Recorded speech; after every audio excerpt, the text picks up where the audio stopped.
Operation നംഖോറിൽ കുണ്ടന്നൂരിൽ നിന്ന് പിടിച്ചെടുത്ത land cruiser വാഹനത്തിന്റെ ഉടമ മാഹിൻ അൻസാരിയുടെ മൊഴി വിശദമായി പരിശോധിക്കാൻ കസ്റ്റംസ്. വാഹനം കേരളത്തിൽ എത്തിച്ചതിന്റെ രേഖകളും ബാങ്ക് ഇടപാട് രേഖകളും മാഹിൻ അൻസാരി കസ്റ്റംസിന് മുന്നിൽ ഹാജരാക്കി.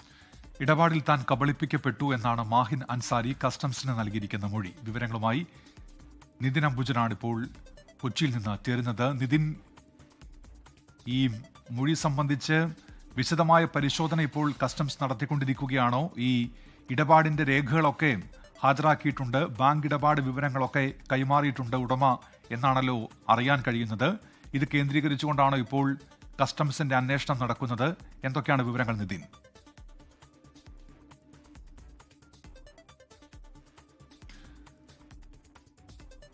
ഓപ്പറേഷൻ നംഖോറിന്റെ ഭാഗമായി കുണ്ടന്നൂരിൽ നിന്ന് പിടിച്ചെടുത്ത ലാൻഡ് ക്രൂസർ വാഹനത്തിന്റെ ഉടമ മാഹിൻ അൻസാരിയുടെ മൊഴി വിശദമായി പരിശോധിക്കാൻ ഒരുങ്ങുകയാണ് കസ്റ്റംസ്. താൻ കബളിപ്പിക്കപ്പെട്ടു എന്ന മൊഴിയാണ് മാഹിൻ അൻസാരി ഇപ്പോൾ കസ്റ്റംസിന് നൽകിയിരിക്കുന്നത്.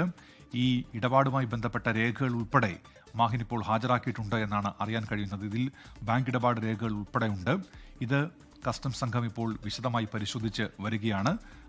അതിനുശേഷമേ തുടർ നടപടികൾ ഉണ്ടാവുകയുള്ളൂ എന്നാണ് അറിയാൻ കഴിയുന്നത്. നിതിൻ അംബുജനാണ് കൊച്ചിയിൽ നിന്ന് വിവരങ്ങളുമായി ഇപ്പോൾ ചേരുന്നത്. നിതിൻ, ഈ മാഹിന്റെ മൊഴി പരിശോധിക്കുകയാണോ കസ്റ്റംസ് ഇപ്പോൾ?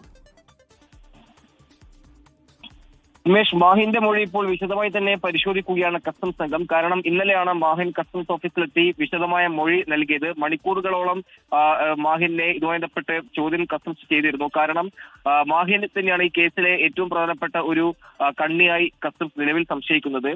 പ്രധാനമായും കോയമ്പത്തൂർ സംഘവുമായി മാഹിന് നേരിട്ട് ബന്ധമുണ്ട് എന്നുള്ളൊരു നിഗമനത്തിൽ തന്നെയാണ് നിലവിലിപ്പോൾ കസ്റ്റംസ് ആ ഒരു നിലയിലുള്ള ഒരു മൊഴിയെടുപ്പ് എന്തായാലും ഇന്നലെ തന്നെ നടത്തിയിരുന്നു. അതോടൊപ്പം തന്നെ ചില രേഖകൾ സഹിതമുള്ള പരിശോധനയും നടന്നു വരുന്നുണ്ട്.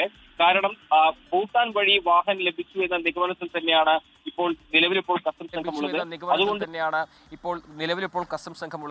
അതുകൊണ്ട് തന്നെ മാഹിന്റെ മൊഴി അത് കൃത്യമായി തന്നെ പരിശോധിക്കുന്നു. അതിനുശേഷം ഒരുപക്ഷെ വേണമെങ്കിൽ വീണ്ടും ചോദ്യം ചെയ്യാൻ വിളിപ്പിക്കാനുള്ള സാധ്യതയുണ്ട്. മാഹിൻ അതേസമയം തന്നെ മാധ്യമങ്ങളോട് വ്യക്തമാക്കിയത് തനിക്ക് 2012 മോഡൽ 12 രജിസ്റ്റർ ചെയ്ത ഈ വാഹനം 1.5 വർഷം മുൻപാണ് തനിക്ക് ഡൽഹിയിൽ നിന്ന് ഒരു സുഹൃത്ത് മുഖേന അല്ലെങ്കിൽ ഈ ഫേസ്ബുക്കിലെ ഒരു ഓൺലൈൻ ആപ്പ് പ്ലാറ്റ്ഫോം മുഖേന തനിക്ക് ഈ ഒരു വാഹനം ലഭിച്ചത്.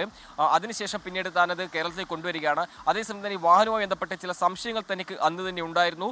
എന്നാൽ പിന്നീട് ഈ വാഹനത്തെ തന്നിലേക്ക് അടുപ്പിച്ച ആളെ തനിക്ക് ആ ഒരു ഇടപാടുമായി നടത്തിയ ആളെ തനിക്ക് ബന്ധപ്പെടാൻ സാധിച്ചിട്ടില്ല എന്നാണ് ഇന്നലെ മാഹിൻ വ്യക്തമാക്കിയത്. എന്തായാലും ഈ ഒരു കാര്യം വിശദമായി തന്നെ മാഹിന്റെ ഈ മൊഴി കസ്റ്റംസ് സംഘം പരിശോധിക്കുന്നുണ്ട്. അതോടൊപ്പം തന്നെ ഈ തനിക്ക് ചില ഈ കബളിക്കപ്പെട്ടതിനെ തുടർന്ന് തനിക്ക് പോലീസിൽ പരാതി നൽകണം എന്നൊരു കാര്യമാണ് ഇന്നലെ കസ്റ്റംസിനോട് അറിയിച്ചത്. കസ്റ്റംസ് അതുമായി ബന്ധപ്പെട്ട് ചില നിർദ്ദേശങ്ങളും എന്തായാലും നൽകിയിട്ടുണ്ട്.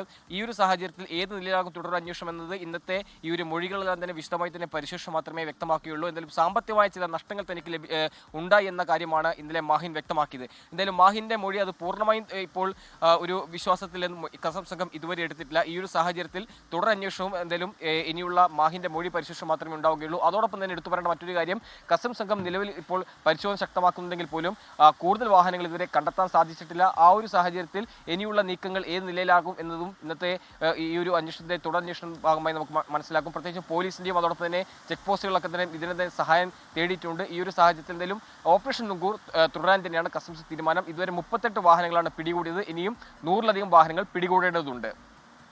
ശരി, നിതിൻ അംബുജനാണ് വിവരങ്ങളുമായി കൊച്ചിയിൽ നിന്ന് ചേർന്നത്. ലോകത്തെവിടെയായാലും ഏത് സമയത്തും 24 വാർത്തകളും ഓഗ്മെന്റഡ് റിയാലിറ്റി പാക്കേജുകളും എക്സ്പ്ലെയിനറുകളും വിശദമായി കാണാൻ ഞങ്ങളുടെ യൂട്യൂബ് ചാനൽ നിങ്ങൾക്ക് സബ്സ്ക്രൈബ് ചെയ്യാം.